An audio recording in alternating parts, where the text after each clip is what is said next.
Welcome to our channel. Today we how to enable HubSpot custom events tracking, quick tutorial step by step clearly. Log in to your HubSpot account. Navigate to your dashboard. Click on the Reports section in the top menu. Select Events from the drop-down options. Now, click on Create Event in the top right corner. Choose Custom Event when prompted. Enter a name for your custom event. Specify the event type, such as click or page view. Set the appropriate parameters for the event you want to track. Next, define the trigger for your event by selecting the relevant criteria. You will find options like URL or CSS selector for page interactions. Make sure to enter the correct details based on your website setup. Once you've configured your event settings, review the information. Click on the Save button to finalize your custom event.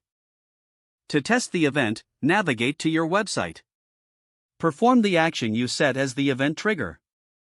Return to HubSpot and check the event log to see if it registered. If everything is set correctly, your custom event will appear in the event list. You have now successfully enabled custom event tracking in HubSpot. If the page does not load, refresh the browser or try again in a private or incognito window. Make sure you are using the correct email address, then retype it carefully to avoid small typos. If your password is not accepted, use the reset option and create a new strong password you can remember.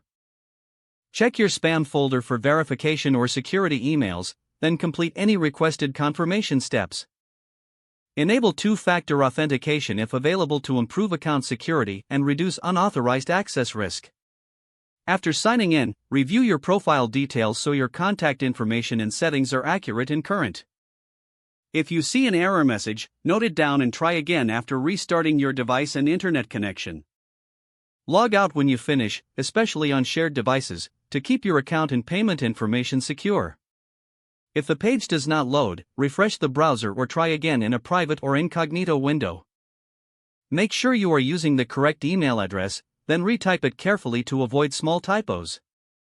Don't forget to like this video and subscribe to our channel for more step-by-step tech guides.